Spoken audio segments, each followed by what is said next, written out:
70 और 80 के दशक में बॉलीवुड की दिग्गज और बोल्ड एक्ट्रेस परवीन बॉबी भले ही अब हमारे बीच ना हो, लेकिन वो आज भी लाखों लोगों के दिलों में है। परवीन बॉबी की एक पहचान एक ऐसी बोल्ड और बिंदास हीरोइन की थी जिसके चार्म और खूबसूरती के आगे बाकी हीरोइनें भी पानी भरती थी। निर्माता निर्देशक से लेकर उस दौर का हर बड़ा स्टार परवीन बॉबी और उसके हुनर का कायल था। ये दिन तो आता है एक दिन जवानी में आके मिला बात बाकी। परवीन बॉबी धीरे धीरे ऐसी हीरोइन के तौर पर उभर रही थीं जिन्होंने आम रास्ते को छोड़ बोल्डनेस का रास्ता पकड़ा। बोल्ड और सुंदर होने के साथ साथ परवीन बॉबी ने अपनी बेहतरीन अदाकारी से लोगों के दिलों में जगह और फिल्म इंडस्ट्री में खास पहचान बनाई थी। परवीन बॉबी का नाम अपने जमाने की टॉप एक्ट्रेस की लिस्ट में शुमार था।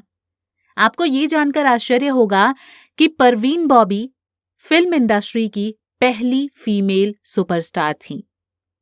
उनके आने से बॉलीवुड को एक मॉडर्न फिल्म इंडस्ट्री की तरह देखा जाने लगा। इसकी शुरुआत हुई थी साल 1973 से, जब परवीन बॉबी ने बॉलीवुड में अपने कदम रखे थे।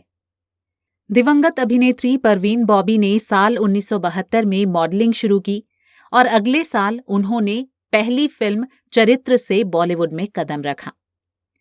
अपनी पहली फिल्म चरित्र में अपने जमाने के मशहूर क्रिकेटर और पहले अर्जुन अवार्ड से सम्मानित रहे सलीम दुरानी ने इनके साथ काम किया। उनकी फिल्म बुरी तरह फ्लॉप रही, लेकिन परवीन ने अपने अभिनय से दर्शकों को प्रभावित किया, जिसके बाद एक्ट्रेस को द बर्निंग ट्रेन, नमक हलाल, काला पत्थर जैसी कई हिट फिल्मों में देखा गया। परवीन बॉबी ने आखिरी बार 1991 में एक फिल्म में काम किया था अंग्रेजी में कहती हूँ कि I love you।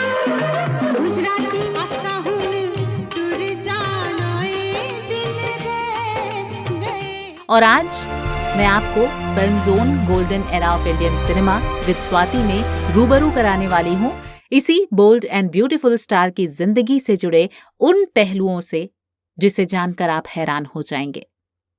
तो पूरा वीडियो जरूर देखिएगा और चैनल पर अगर आप नए हैं तो ऐसे ही शानदार स्टार्स के बारे में जानने के लिए चैनल को सब्सक्राइब जरूर कर दीजिए। रात बाकी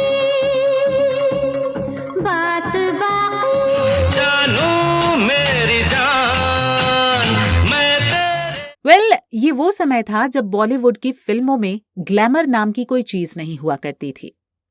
जिस तरीके से औरतों को घर में देखा जाता था, ठीक उसी तरह से फिल्मों में भी पेश किया जाता था। परवीन बॉबी की फिल्म चरित्र ने बॉलीवुड की अभिनेत्रियों की पुरानी छवि को एक नया रूप दिया था। परवीन बॉबी के बॉलीवुड इंडस्ट्री में आने के बाद हिंदी फिल्मों की अभिनेत्रियों के कपड़े, बोलचाल, ये सब कुछ बदल गए थे। परवीन बॉबी न सिर्फ पहली अभिनेत्री बल्कि वो पहली भारतीय रही हैं जिन्हें पहली बार टाइम मैगजीन के कवर पेज पर आने का मौका मिला था। 4 अप्रैल साल 1949 में गुजरात के जूनागढ़ में जन्मी परवीन बॉबी ने अपनी पढ़ाई गुजरात के अहमदाबाद से पूरी की थी। ग्लैमर से भरपूर कई हिट फिल्में देने वाली परवीन बॉबी की निजी जिंदगी काफी उतार चढ़ाव से भरी रही थी। फिल्मों के साथ साथ उनकी निजी जिंदगी भी काफी चर्चा में रहती थी, जिस पर फिल्में भी बनी हैं। परवीन बॉबी ने कई अभिनेताओं के साथ काम किया, मगर स्क्रीन पर अमिताभ बच्चन के साथ उनकी जोड़ी को खूब पसंद किया जाने लगा। तुम साथ हो जब अपने दुनिया को दिखा दो तेरा मुझको मनाना आसान है रुके यार। दोनों ने साथ में कई हिट फिल्में भी दी। ऑफ स्क्रीन इन दोनों के बीच अफेयर के किस्से भी जग जाहिर होने लग गए थे। एक इंटरव्यू में परवीन ने अमिताभ बच्चन के तारीफों के पुल बांधते हुए कहा था कि वो अपनी जिंदगी में सबसे ज्यादा इम्प्रेस अमिताभ से हुई थी। दरअसल परवीन बॉबी ने अमिताभ बच्चन के साथ कई फिल्मों में काम किया था, जैसे दीवार, मजबूर, नमक हलाल, अमर अकबर एंथनी, काला पत्थर, जिसके चलते ये दोनों एक दूसरे के करीब आने लग गए थे। इन अफवाहों ने अखबारों और मैगजीन में जगह भी बना ली थी। वैसे तो परवीन की लाइफ बहुत ज्यादा एवरग्रीन रही है, बहुत ज़्यादा रंगीन रही है। काफ़ी इनके ज़िंदगी से जुड़े हुए किस्से हम लोगों के सामने आए हैं, काफ़ी अफेयर्स के भी चर्चे रहे हैं। लेकिन परवीन के साथ एक प्रॉब्लम थी। उनको कुछ मानसिक बीमारी थी जिससे उनको लगने लगता था कि लोग मुझे शायद मारने आ रहे हैं, और इसकी वजह से वो काफी परेशान रहती थी। उनके साथ रहने वाले भी परेशान रहने लग गए थे। समय के साथ साथ परवीन बॉबी की मानसिक हालत बिगड़ती गई और ये मानसिक बीमारी इस हद तक बढ़ गई कि उन्होंने बॉलीवुड के सुपरस्टार अमिताभ बच्चन पर यह आरोप लगा दिया कि वो परवीन बॉबी की जान से मार देना चाहते हैं। साल 1989 में एक फिल्म मैगजीन को दिए इंटरव्यू में उन्होंने कहा कि अमिताभ बच्चन एक सुपर इंटरनेशनल गैंगस्टर हैं और वो मेरी जान के पीछे पड़े हुए हैं। उन्होंने गुंडों से मेरा अपहरण करवाया है और अपहरण करके मुझे एक आइलैंड पर रख दिया है और उसी आइलैंड पर उन्होंने मेरी सर्जरी करके मेरे कान के नीचे एक माइक्रोचिप लगा दिया है। इस चिप की मदद से वो मुझ पर नजर रखते हैं।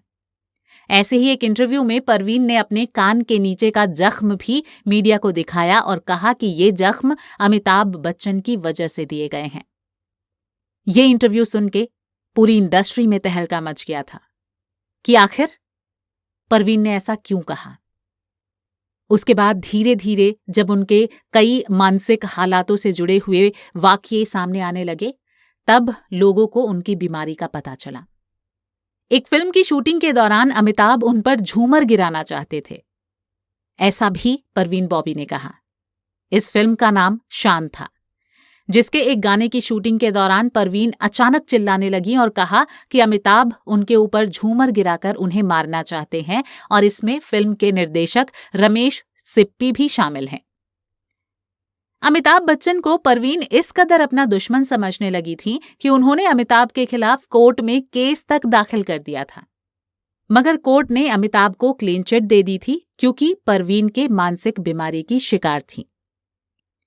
90 के दशक में बहुत से जर्नलिस्ट परवीन बॉबी के घर उनका इंटरव्यू लेने जाया करते थे। ये जर्नलिस्ट जब भी उनके घर जाते, परवीन उन्हें अपने खाने पीने का सामान चेक करने के लिए करती। ऐसा वो अपनी संतुष्टि के लिए किया करती थी, केवल ये जानने के लिए कि कहीं किसी ने उनके खाने में जहर तो नहीं मिलाया। हर जर्नलिस्ट उनको अमिताभ बच्चन का भेजा हुआ आदमी लगता था और अमिताभ को स्क्रीन पर देखते ही वो गुस्से में बौखला जाती थी। केवल इतना ही नहीं, परवीन बॉबी अपने ही घर पर काम करने वाले नौकरों पर भी ये आरोप लगाया करती थीं कि ये लोग जानबूझकर उनके मेकअप का सामान खराब कर रहे हैं ताकि उनका चेहरा बर्बाद हो जाए। इनकी ऐसी बातें सुनकर सिर्फ इनके दोस्त ही नहीं बल्कि रिश्तेदार भी परवीन बॉबी से दूर रहने लगे। इसी दौरान चेकअप के बाद पता चला कि परवीन को पैरानॉइड सिजोफ्रेनिया नाम की गंभीर मानसिक बीमारी है, जिसमें इंसान को वो सब असल में होता हुआ दिखने लगता है जो सच में नहीं होता। परवीन बॉबी अपनी इस हालत के चलते अकेले रहना ज्यादा पसंद करने लगी और उन्होंने धीरे धीरे फिल्मों से दूरी बना ली। तो दोस्तों, आपको क्या लगता है, अमिताभ क्या वाकई परवीन बॉबी को मारना चाहते थे या ये सिर्फ और सिर्फ परवीन की बीमारी के चलते था? हमें कमेंट सेक्शन में जरूर बताइएगा। परवीन से जुड़ा एक और किस्सा, एक और उनकी लव स्टोरी मैं आपके सामने लेके आऊंगी अगले एपिसोड में। फिलहाल मुझे दीजिए इजाजत और बने रहिएगा मेरे साथ ऐसी ही इंटरेस्टिंग किस्से जानने के लिए golden era of Indian cinema के। Bye bye.